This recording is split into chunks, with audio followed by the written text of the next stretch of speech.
Hey, everybody. Welcome into Roosters in Columbus, Ohio. It's Lettermen Live. I am Austin Ward, joined again by Stephanie Otey. She's got some really interesting things to tell us that she just found out Breaking today. news. Oh, my God. Yeah, and those Buckeyes down there, Doug Worthington and Justin Zwick.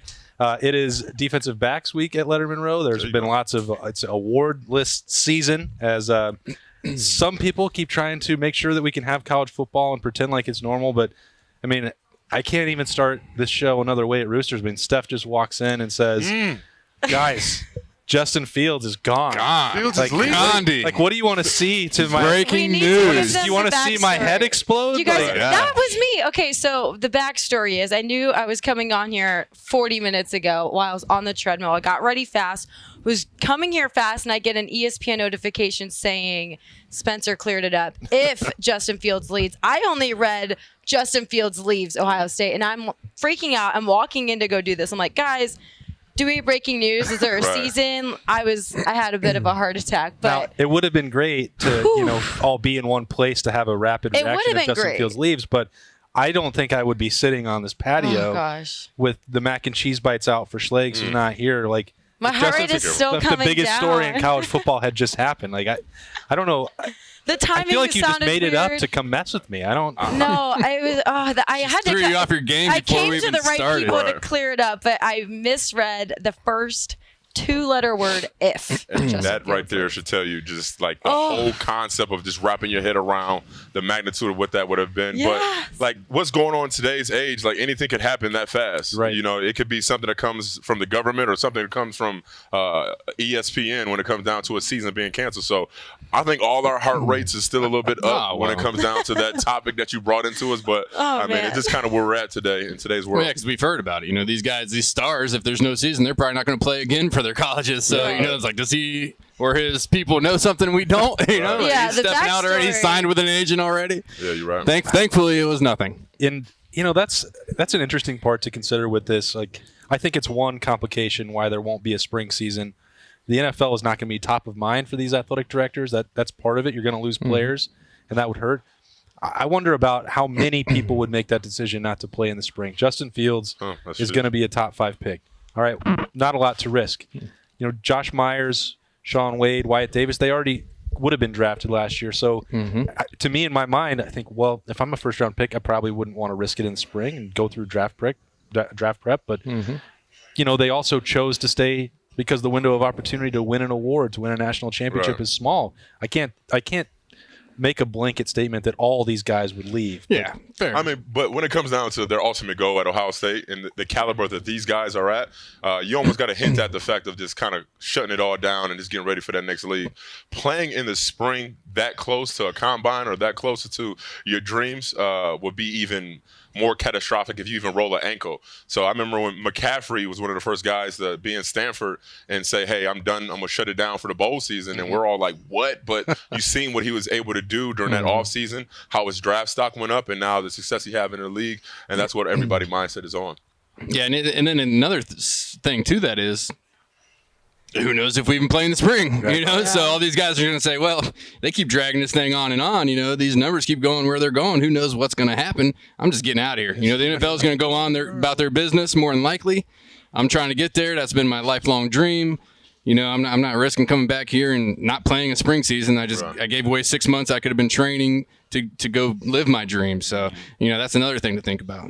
That's got to be so frustrating for these guys that, you know, Sean Wade would have been drafted, could already have signed that deal, got a signing bonus. Josh Myers, same deal. Wyatt Davis. I mean, these guys made a decision because they love being at Ohio State, but also because they had the bad taste, you know, from the Fiesta Bowl and want to win a national championship. You know, Steph, you've talked to these guys. They all really loved being here and had more to accomplish, and they don't know if they have that opportunity. Yeah, you guys broke the Sean Wade coming back situation, but it brings up an issue of film, and if they only had the past years and then they entered the draft, Sean could have shown his different ways he could be in the back there. Yep. Like they used him because they had Damon Arnett, they had Okudah. So I feel like if he played this season, he'd be more versatile. They maybe place him in different places because they didn't have all of that talent in the back. So if he were to go into the draft without this season, I mean, he's limited in where he plays back there, but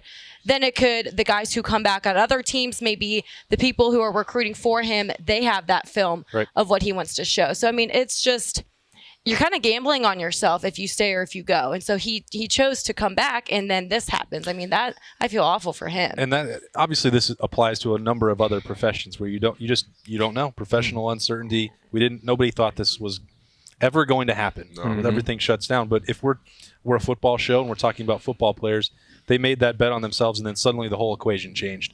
And there's no way back out of it. You know, you're stuck. And you have to wait until government officials decide if you can play or not. Right. And this part of it is just, I can't even imagine what they're thinking, because for Shaun Wade, for Justin Fields, those are millions of dollars that we're talking about. Right. No, hit it right on the head. I mean, this is the uncertainty that we've never kind of expected.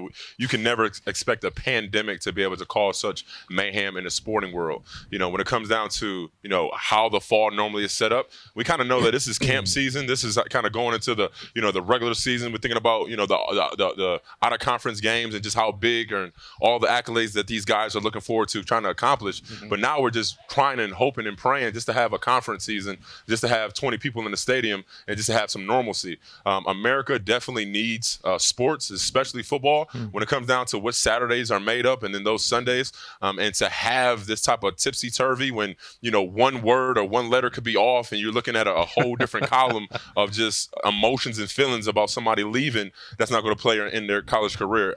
I don't know what's going to happen. I don't think none of us do. I mean, but at the end of the day, the uncertainty has caused for all the just energy in all areas to kind of just be ramped up a lot.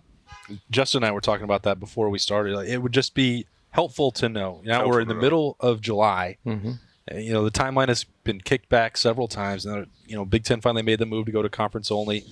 I personally think it's in college football's best interest to say, if we're going to play it all this fall, we need to do it as early as possible. I know that you can make a case either way. Push it back, get more time, see what happens with the numbers. But I don't think they're going to change dramatically enough for this sport. Contact, close quarters, 22 guys on the field. Either you can play on week 0, September 1, or you can't. I don't see how October 1st is going to be any different. How do you bubble these guys? How do you do? I mean, well, look at us now. I mean, we got kids 8, 9, 10, 11, 12 years old playing baseball. Right. You know, it's not a contact sport, but they're still in a dugout together. They're still, you know, in huddles together. They're still around each other. So you're saying it's okay for that to happen, but because it's a contact sport, these guys are putting their lives on the line anyways, playing the sport in general. Yeah. But what changes about someone being, you know, positive test? You know, if we're able to do it all summer long, why can't we just go and put that into football and say, all right, this is what we're doing? I know there's a lot more people, you know, and there's more stuff that goes into that, but, you know, if it's okay for one, we just got to move forward and just go with it and just let these kids play and say, you know, if somebody doesn't feel good about it, okay, you still have your scholarship. Right. You know, we're not going to come at you. That's fine. That's your decision. We understand it. But we're going to move forward. And, you know, when you're ready and you feel good about it, come on, you know, we'll talk. You know, the NCAA would have to come up with something for that, I'm sure. But it's just, I don't know how the inconsistencies are just tough. And professional sports are still figuring it out. I mean, they have an MLS bubble, an NBA bubble, and there's still tests being positive. So, I mean, I know the NCAA said that they're going to model their fall off of kind of how these pro leagues are doing, but there's no foolproof plan. Even if you're in a bubble, the workers at Disney are still coming in and out. So in life, there's no foolproof, you know, I mean, that's just life. Even if there's a vaccine, who's to say every single person gets People it? get the flu shot every year. They still get the flu. It's just the way things go. Right. So, I mean, it's tough because you do have kids and you don't want to put them in positions where something bad does happen, but I played with guys who are paralyzed today because they were playing football. You're right. You know, I mean, serious stuff happens. I mean, out concussions. There. I mean, that's been out there for. Yeah, I mean, goodness, that's always out there. It is, and it's in every sport. You know, it's not just football, but you know, there's just there's risks everywhere, and I don't know when we became such a society of man, we can't do anything, you know, until we know all this risk is gone. And it's just tough. My take on it is probably like the politics of things. You know, when it comes down to, you know, some concussions and something, we know those catastrophic things are able to happen, but now we're going against a different beast that we just kind of wait and just see what they're allowed to do.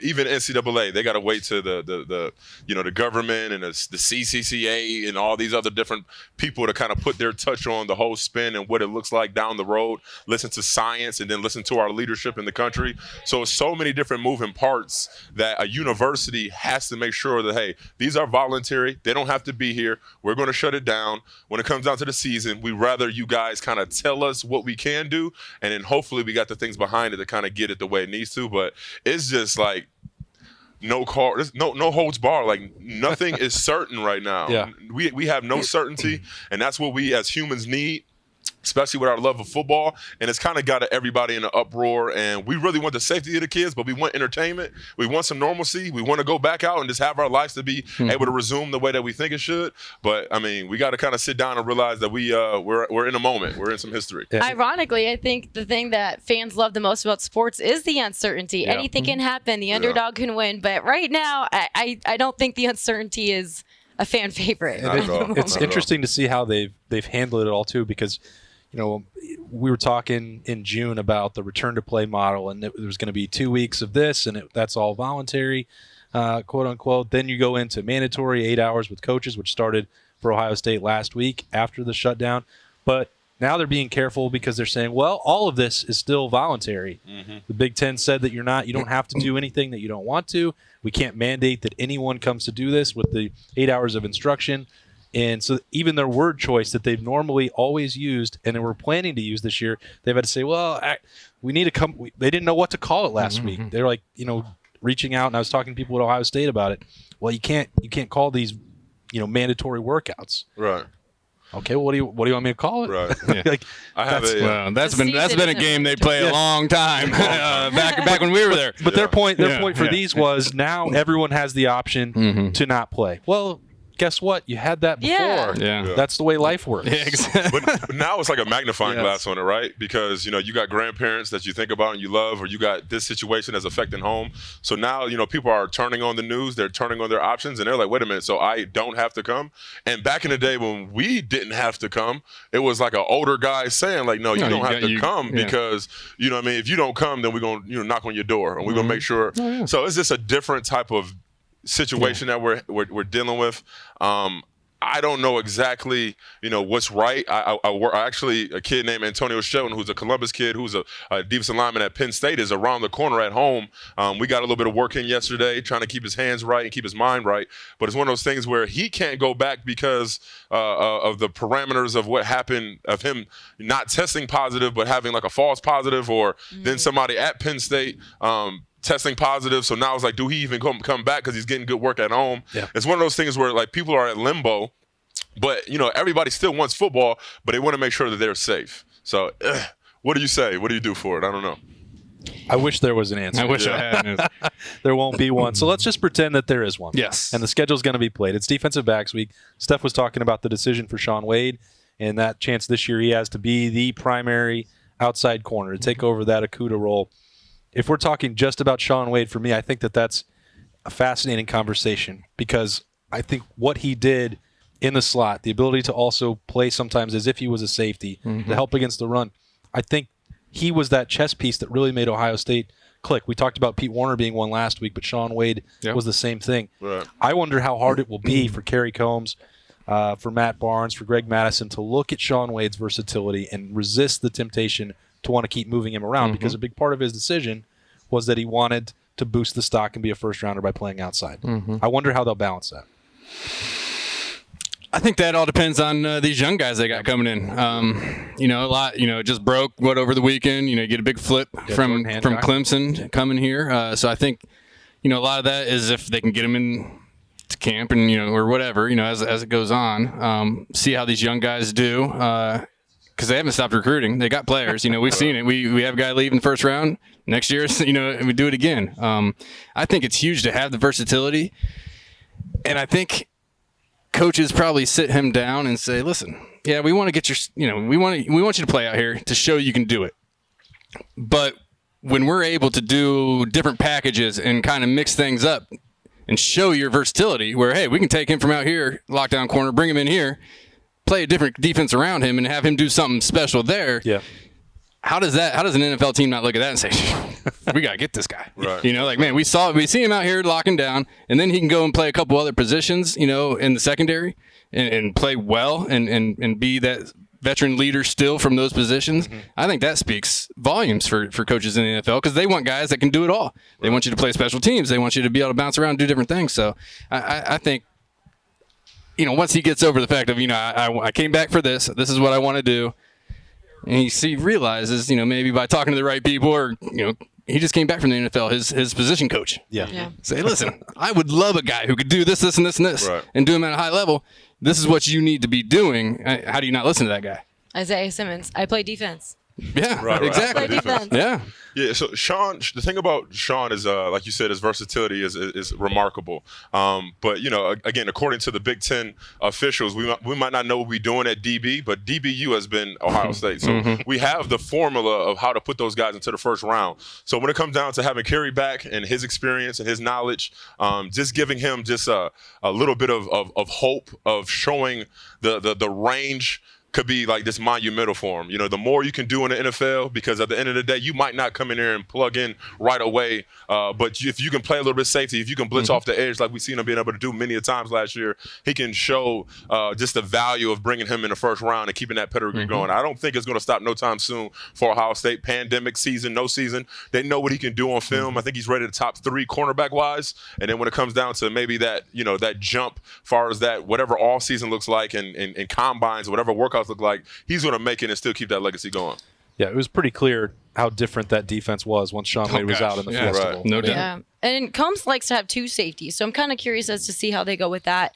I know defense last season kind of played with the options that they had. I mean, they had so much talent back there, but there's a little bit of a drop-off this season, so it'll be interesting to see how they play that one out. Yeah, they've gone through this a number of times before. Kerry Combs, one of the few coaches that you're ever going to find who has had, this many first-round draft picks, but also had to replace 2 at once before. When you're talking about, the years going by with Garyon Conley and Marshawn Lattimore and then Denzel Ward. And 2016. It's crazy the amount of talent that he's been able to replace. There was that lull, I think, there a couple years ago when he was gone. First year wasn't what you expected, but it's ticked right back up, and partly because of guys you recruited like Jeff Okudah and Damon Arnett. I think that these guys, Spencer Holbrook and I have talked about this in our position preview. I like Cameron Brown a lot. Nice. If you put him out there, he's got all the speed that you need. He's got the right amount.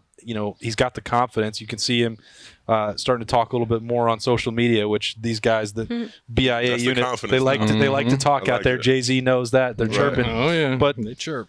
But I'll give it to Spencer, and it's not that I don't think Seven Banks is going to be a star either, because that dude showed back up to the Woody last month and looked like he'd put on 25 more pounds of muscle. And but you got 3 guys there again. They want to rotate, so they're going to need both of them, and maybe some young guy off the bench. We'll see. Yeah, that's what you want. I mean, keep rolling those guys through, keep them fresh. When it comes down to being on an island and playing the type of defense Ohio State are good at playing, I mean, back in my days, having Malcolm Jenkins, having Anderson Russell, Chimney Chekwa, having those different bodies that can play in different areas, and just when they was out there, when it comes down to making a tackle or when it comes down to shoring up their side and keeping the edge, they were powerful in the way that they played. So having depth at all positions has been Ohio State's strength. That's when something happens, an injury, you could pop somebody in there and there's no type of drop off.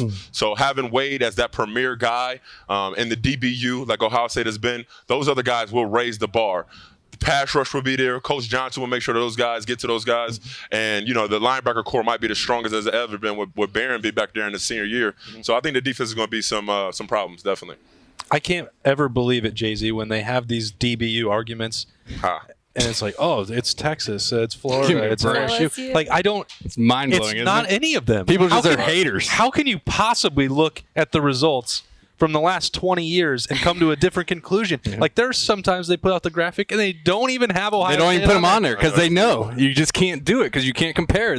It's nuts. I feel like it's kind of like what happened with the Big Ten all decade. They just don't. It happens with everything. They know they're so good. We have to give everybody attention. It's like the participation trophy. Our first coach of the year was last year. When you're dominant, they just can't pick you all the time, and it's like, why? Since Earl Bruce, they need a story to talk about. When it comes down to hating Ohio State, you got to appreciate it. When it comes down to being a big dog in the Big Ten, we've been that. So when it comes down to a DBU argument, even though the numbers and the facts are there, I mean, I got guys that I played with, a decade ago that still having some good longevity in their career in the NFL. Yeah. The men lie, women lie, numbers don't lie. And at the end of the day, when we get those gold jackets 5-10 years from now, and then they crown us DBU, we'll have another conversation to talk about. I think it was a lie by exclusion. Like, I remember the graphic. Like, I think Pantone updated at one point. It had Texas and LSU like first-round picks and All-Americans, and they just added a third category. third You column. left out the one that has more in every single one. Like, It's mind-blowing. I don't get it. They want to strike up the Twitter conversation. That's also Well, why. they know our fans are crazy, so they're that's going to get all the why. It's like, clicks it's and they're more going to get all the stuff. Right. They're bringing people in. Yeah. It's they're like, baiting how them. is Ohio State an underdog so often?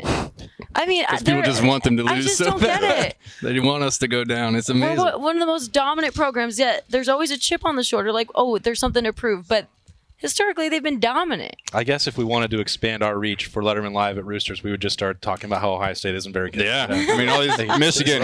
Michigan is. I mean, they should win the Big Ten This this is the year. Yeah. James Franklin is a great coach. Yeah. I'm very scared of James Yeah. Franklin. Maryland's talent? Oh, my God. Exactly. Look out. It's unbelievable. Maryland is Rutgers, recruiting big at such a season high coming Yeah, level. Rutgers got a big one over the weekend. We got to have a story. We Guess gotta what? find a story. We're going to tell the truth on this show. Yeah. Ohio State's pretty damn good. Yeah, they're so the Live best. that way. we're not going to pretend otherwise. We are going to take a quick break. We're going to have some mac and cheese bites in honor of Slags. Missing this one. Doug will dig in for that. We'll be right back after a quick break. Hey everybody, welcome into Roosters, my favorite spot on Olentangy River Road. A fun, casual update with our good friend Nicole Cox. It's July, and we've got some special promotions going out to get people out and enjoying the good food here. What do we got coming? So we're very, very excited about this. We've been wanting to do this, ever since all of this change has kind of started. We are doing a thank you celebration to everyone. To us, everybody in the community is a hero, truly a hero. From moms and dads to first responders, healthcare workers, everyone to us is a hero. So we want to thank everyone and all of our loyal guests for their beyond generous support during these difficult times. And so we're doing that by offering 20% off for dine-in and carry-out to everyone every Tuesday in July. So you come in, and basically it's a day we just want to celebrate everyone, celebrate all the heroes, show our appreciation to the community, and we're doing that by offering 20% off. I like that it's both because some people still aren't ready to go out and eat, and that's fine. So the carry-out's been working, got the online ordering going. Yes. But you guys have also been doing, because we've been in here now for, 5 or 6 weeks, inside tables spaced out, all the servers wearing masks. We've been staying on the patio, which is always open. Come sit out here if Yes, you can. yes. So you guys have all those bases covered to get people any way that they want out here. We are doing the best we can. We're following the guidelines. We are going above and beyond with sanitation. And we just appreciate everyone just bearing with us through all of this and their support, because it's a change for everyone. So we thought we'd add some excitement and throw some celebration in there. We really want this to be a celebration of everyone. Yeah. And so, every Tuesday in July, 20% off to everyone. And you still got, the golf tournament might be coming up. Roosters Foundation still trying to find ways to stay active and We enjoy are. an interesting We really time. are. We've decided we are still going to have our annual charitable event of the golf outing, and we've gotten the same sponsors we've had every year, and a huge thank you to all of them. So they've been wonderful, and we will see how it goes. It's going to look different. Hey, we all have to get creative right now, but it's really awesome what's going on here. July, Tuesdays, don't miss it. We're obviously here on Mondays, but if you can't join us, come the next day. It might be better that way anyway. A little bit cheaper and save some money and still get the same great food. Nicole, always great to catch up. Come take advantage of that at Roosters, a fun casual joint all month of July. All right, welcome back into Roosters as we roll on here on Lettermen Live. Steph's still calming down from breaking that news for us, and her. I thought we were going to have her break down that whole workout the way that Schlags does. I almost grabbed her phone and threw it on the ground just in case she was getting ready to tweet something. No, don't do it. I took a picture of my treadmill just to prove at 12:03. Just to prove that she worked out. We've already heard this. Oh yeah, I did my 8.5 minute miles. Came in attacking, domination. Yeah. I came here within an hour. Did of you have getting a flat off the back and treadmill. bent knees as you were running? Got to properly Oh, hydrate. man. You made it happen, though. We That's- appreciate you. You just came in with that fire, so we just got to all Yeah. cool down. From the treadmill to getting here to changing, getting dressed to seeing the fake news, it was That's a lot. It was a lot in 1 hour for right. me. We can't say that it was fake news. I think it was misread. It was misread news, but I went directly to my resource, Austin, to confirm. Always double check your facts. There you go. Get your sources. I was about to say, if You were Fields so- left and didn't tell me first, I was going to have some Were you beef. going to take that I was personal? going to be like, Fields, you didn't prep me Was on that your boy or something? I mean, what? If he told you first, then I would be. Okay, yeah, fine, so Austin. what are we doing here? Yeah. All right, so I mean, Justin Fields, he's the odds-on favorite if they play the season to win the Heisman. I was thinking about this during, watch list season. If you could only pick one of these Buckeyes who are up for a major award this year, is he the safest bet, or would you go somewhere else? Because I'll just start. I think that Josh Myers winning the Remington.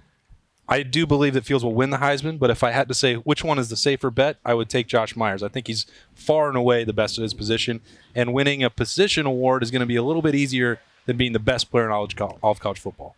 I agree with you on that, and not even necessarily because it's probably going to be a little bit easier, but the guy threw 2 interceptions last year. What was it, 2 or 3? 3, One yeah. during the regular season. Two in the last One game. in the yeah. regular season. So he had 3. I'm not a betting man, but I'm guessing he's probably going to throw a couple more than that this year because that's just how it goes, right? I mean, Lawrence did it already. I mean, he had a great first year, came back, and people are what they say at the beginning of last year on Trevor Lawrence. Ooh, I don't know, this guy. He's already thrown more interceptions. Is he than hurt? He did. Yeah, like what's wrong with him? Right. So as soon as something like that happens, it's just that's how it goes, and then he'll calm down. Because he's going to try and make every stinking throw. That's just how we are. Right. And it's not going to always work. And it's not always going to be perfect. And as soon as that happens, that national media that we were just talking about, It turned. oh, Justin, they figured him out. He can't play quarterback anymore. Blah, blah, blah, blah, blah. And that's all we're going to hear. So I think it's going to be harder for him to have a perfect season like he did last year to, have no blemishes and then take it all the way. So I think it will be much harder. And Doug, so you've also got Wyatt Davis there. He can win, the Outland. Who else could we throw in there? Shaun Wade, maybe a Thorpe Award. Right. I mean, all three starting linebackers are on the Butkus watch list, which is pretty Gotta love crazy. You talked about Baron Browning. do we have any receivers that might pop out? I mean, if they have big years? Well, that was the other thing. I tweeted this. I mean, I'm sure they're not on a list. They didn't have 2 guys on the Blitnikoff, so there was, I think ESPN or Fox made the same graphic, like who's the best wide receiver group in the country this year, and they didn't have Olave and Garrett Wilson. What? Okay, I'll take those 2 over anybody you got on that list. So sometimes you don't have to be on the watch list to win it. Although, as I've said before on the show, it very much helps. Because a lot of people don't even watch the game. So, who was on at the beginning of the year? How many yards do they have? Okay, vote for him. That's how silly those awards can be. I hope the Big Ten conference games are very competitive. That Fields have some real meaningful minutes, that those offensive linemen have some real meaningful minutes. Just because, as you know, this season with just playing in conference games can go real lopsided, and we can have some third quarters where we don't see Fields, and we just get ready for whatever happens whenever it happens. That's a great so point, it's one of Doug. those things where if those numbers are if we're not blowing teams out, or maybe if we are blowing teams out by 50, and Day wants to put him in that position to obviously help his stock and help recruiting, you never know. But, I mean, we have a plethora of talent. We're never going to get the just due. I mean, but at the end of the day, it's great conversation pieces that guys that we know are going to have some great NFL careers are going to get a little bit of a slide of a stick just because we are Ohio State. That's a great point, Doug. Sorry, Stephanie, to interrupt there, but I remember asking Justin Fields that when they left at Rutgers. It was like 3rd or 4th game that he had already missed the entire second half. People asked me, like, if he played a full season, could he do something like Joe Burrow? Well, if he had played a full season last year and had played with a defense that was as terrible as LSU's, he would have blown out Joe Burrow's numbers. His pace was much higher. Right. And the same for J.K. Dobbins. If you got those 700 yards that Master Teague had, he already had over 2,000. He could have had 2,700 yards. Again, these are, it's not perfect, but it's a lot easier to get those in the 3rd and 4th quarter than maybe in the, those fresh starters. And it's crazy to think about what all of those guys could do, Steph. Well, we were talking about the interceptions with Justin Fields, and when he got that interception in the Michigan State game, he told me that it was almost a relief just to get it out of the way. Like, there is a lot of pressure on him, but just knowing, like, an interception happens in a season. Like, for it's us just to part actually of playing quarterback. to think that it's going to happen. That his fan base was actually, I know. I mean, that's just mind blowing. To get one interception, What? he They was were- like, they were what? just to get it out of the way. I mean, and you think about that, and then not to go down the rabbit hole, but let's say it does go spring and these top picks are taken out. What does that do to the Heisman? I mean, That is we're true. going to be looking at a huge drop off in the talent gap. Oh, yeah. So I mean, that will be. I mean, do they get the asterisks on their Heisman I don't trophy? even know if you have I mean, that's a whole different ballgame. I mean, it's You just still got to have a Heisman. You still got to check out the numbers. think you still still gotta have to have some talent. You know, if you look at basketball season last year, like it was nobody or no reigning team that just looked superior. Yeah. Like March Madness was gearing up to be one of the best, most craziest March Madnesses ever. I was looking at Dayton to obviously be maybe in a big dance. When it comes down to maybe having that spring, the Heisman committee is still a prestigious place. They're not going to do no asterisks. Hey, it might be a little bit easier opportunity for a defensive guy to kind of make a wave. I mean, if you have like Chase Young with the year he had against maybe some subpar quarterbacks who's holding the ball. you're going to be somebody can get some. You're going to be big seeing a numbers. lot of Now you're giving freshmen the and sophomores. Micah Parsons. You're just starting the hype There train you up. go. Helping Listen. When it comes down to those that exciting Heisman talk, Ohio State will be in some type of conversation. Hopefully, Fields is around. Yeah. But hey, a backup or the running back who came from Oklahoma might jump in there and have some crazy stats. It just might be like a good story, a new kind of story. an underclassman could be the next Archie Griffin to get two. Right, If well he said. has the spring to benefit him without all the top recruits or Can the win- top picks. Somebody could win it twice in 1 year. in one Oh year. gosh, Gosh, wouldn't that be that crazy? would be wild. That wouldn't be where I'd place my bet. No, Right. I don't think you can even play in the spring, but that's a whole different topic. Yeah, I think there are too many complications. Well, then what are you going to tell the kids who last year who lost their spring sport? You're just not going to play again this year? Yeah. Because if we can't play football in the fall, how are we going to play another sport in the fall? So you guys are just out of luck 2 years in a row? Like, it's just too hard to do something like that, right? Hard to play anything Yeah. if football doesn't exist. Exactly. We're going to have a lot of other problems if Well, we don't get anything. oh, yeah. And I just don't see how it's going to be materially different in February without the other complications with the weather, with scholarship. You know, something's going to have to be done no matter what with scholarship restrictions and limitations. But they're going to be opening up a whole nother can of worms if they play in the spring. I just don't see it happening. I don't either. So- But yeah, I mean, that's a whole different. We'll have that show Yeah. later on. We got to save something, Yeah, right? until then, we'll call that a wrap on this one. It's been Lettermen Live, brought to you by our friends at Roosters. Don't forget, all month of July, they're saying thanks to the community heroes with 20% off. You can come in, dine in, carry out whatever you want to do, online order, just enter thanks. Thanks to Roosters for hosting us. Thanks to Justin Zwick, Doug Worthington, and Stephanie Otey for hanging out with me on Lettermen Live here. We'll see you again next week. Thanks for watching. Bye-bye. Thanks for watching. Subscribe below to get the latest videos from Lettermen Row. We got Lettermen Live, we've got the practice report, we got rapid reaction. Hey, and you know we got Buckeye IQ with Zach Bourne. For sure, we got recruiting breakdowns with Berm. We got whatever you need. Ohio State football and Ohio State athletics, we've got you covered here at Lettermen Row.